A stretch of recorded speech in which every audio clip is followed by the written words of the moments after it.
Hey guys, Mike with LiveRC.com here. It's time for another Thursday Testimonials product review. This week, I'm super excited about this one. This is an item that I've been anxiously waiting for. It came all the way from Italy, and now we're about to test it out. So what this is the Air Killer from 7075 Special Parts. They're an Italian company. What the Air Killer is, it's a vacuum device that plugs into a 12-volt power supply, and basically you set your shocks in it, you set the top on it, and it sucks all the air bubbles out in a matter of minutes. Now, why is that so cool to me? Because when I build shocks, that is my biggest downfall, is A, I don't have a whole lot of patience. So waiting for the air bubbles, if you do it the old style way of, pumping the shocks, the air bubbles work their way up, you set it in a shock stand, you gotta sit there for so long that I end up just putting the cap on it and going with it, and then I got air bubbles, my shocks are inconsistent, the handling of the car is weird. The other problem is, I'm not sure if it's a flaw in the hand pump design, the shock vacuum things, or if it's the way I use them, or what it is, but I've had 2 or 3 of them, all from different companies, and I seem to break them faster than I can get the air bubbles out of my shocks. So when I saw this come out in the news a little while back, I was super excited about it. I reached out to 7075. They agreed to send us one, and now we have it, and now we're going to try it out. So, got some Proline shocks here. We're working on a Monster Slash build, which will be coming soon as well. Got some Proline Pro Spec shocks here. They need oil in them. So let's put some oil in them, try this Air Killer out, see how it does. Alright, so we've unboxed the Air Killer, and here's what we have. So this here does not come assembled. I did assemble this. It's 4 screws. It's the top piece in which you put your shocks or your diffs in. And then, of course, it comes with these 4 little legs. The legs are threaded all the way through. Now, obviously, that's pretty short, especially if you have longer shocks. This is good for on-road shocks, things like that. But off-road longer shocks, they come with these leg extenders, and how they are connected is a set screw. The issue that I ran into early on is these are threaded all the way through, and these are threaded all the way through. So the set screw has nowhere to stop at, basically. So if you screw it in an X amount, when you go to screw it into here, into the actual shorter legs to extend them, your set screw will get lost, or have a tendency to get lost. So what I did was, instead of allowing that set screw to thread all the way up in there where you got to fish it out, I put a little dot of CA glue on the set screw, and I just screwed them about halfway in to the extenders, so into the extension legs, and that way you can't lose that set screw because it stays in place.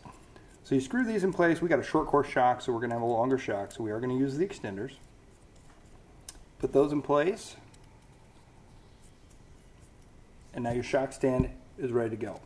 What we have here, this is the base. The base right here, obviously it plugs in the back.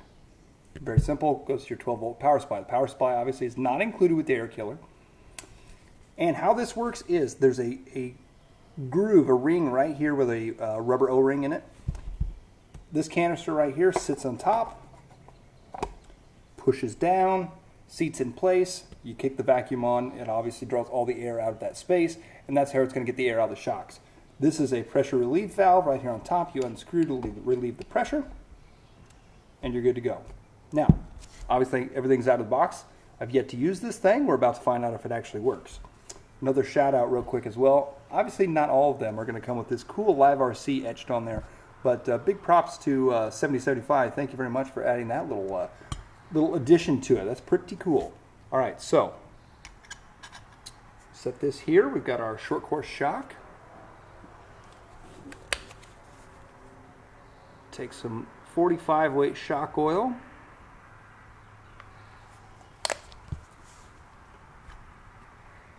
And we'll fill it up, and oh, I did a fantastic job of getting more than a few air bubbles in this one. Well, this should be a good test, as we've got quite a lot of air bubbles. Okay, so now let's put the shock in here and watch it in action, see if it works. Okay, we've got our shocks in place, got plenty of air bubbles in the shock. Let's try this thing out. Okay, so we've got our stand, we've got the shock mounted in the center. Obviously, if you're using a bigger 8-scale shock, you could do 4 at once. I'm using a smaller shock here with this one, so I've put it in the center hole. You can also put your diffs in here as well, or so they say. All right, so what we're gonna do is push that down. We're gonna tighten up our pressure relief screw here.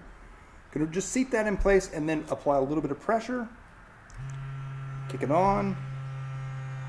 And by holding that down, that is what allows it to start creating the vacuum effect, which it should have going now. Let's take a look here. And yes, indeed, the air bubbles are quickly rising to the top here in this. So this whole process right here, if I would have built this shock without something like this or some sort of vacuum device, getting these air bubbles out like this, I mean, literally this shock could sit in a shock stand for hours before those air bubbles would have risen to the top. As you can see them all come to the top of the shock right now. And I'm doing nothing, absolutely nothing. I pressed the button and I've stepped away. Okay, so now in the instructions it tells you, depending on the viscosity of oil that you use, thicker oil you may have to do it a time or two. With the thinner oil, obviously it's going to take less time to get those air bubbles to come back up through. We have a lot of air bubbles, and we're using 45 weight shock oil, which is fairly thick oil. I'm going to say that obviously we're going to need to do it one more time. So I am going to relieve the pressure. I'm just going to do the whole process again. Relieve the pressure out of this.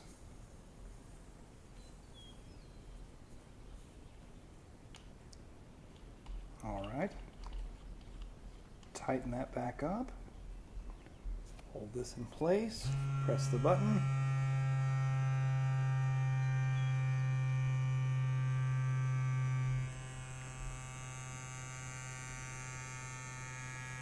And it begins, and as you can see, almost all of the air bubbles here already in this one completely gone.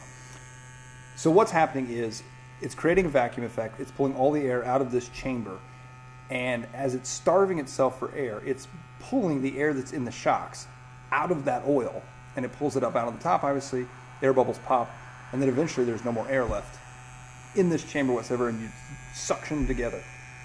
And I'll show you in just a moment if this works as it should.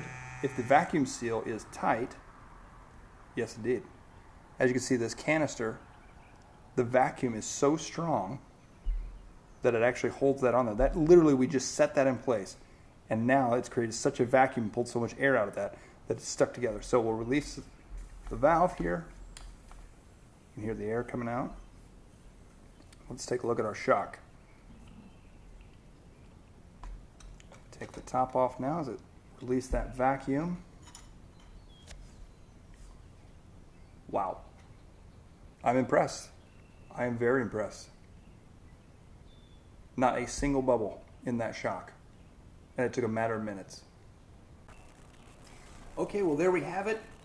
We've put the air killer to the test, and it has exceeded my expectations. I put the shock completely back together now, and smooth like a butter.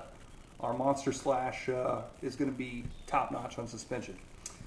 So I was excited about the air killer when it first came out. I was excited about the idea behind it. I was curious whether or not it was going to be able to execute like it said it was going to. Absolutely flawless. I'm super happy with the build quality. I'm super happy with the overall engineering of this. And obviously, I'm even more happy with what it gets done, how well it does it, and the short amount of time it takes. It's $149.99, which is a little more obviously than buying just a traditional shock stand or a hand vacuum pump, but it's less work. It works faster, and quite frankly, it's a great, cool gadget to have in your pits. So why not? My hat is off to 7075. If you want one of your own, head to 7075.it. Click on the Air Killer page there. They will not sell direct, so you have to go find a distributor near you. They encourage you to buy from your local hobby shops and nearby distributors. Go there. They have distributors all around the world that you can purchase them from. That's the best way to do it. 5 out of 5 on the beacon rating for this one. I'll tell you more about it and how excited I am, but I've got a lot of air-filled shocks that I've got to go rebuild. So thank you for watching here. Tune in next week for another Thursday Testimonials product review. We're out.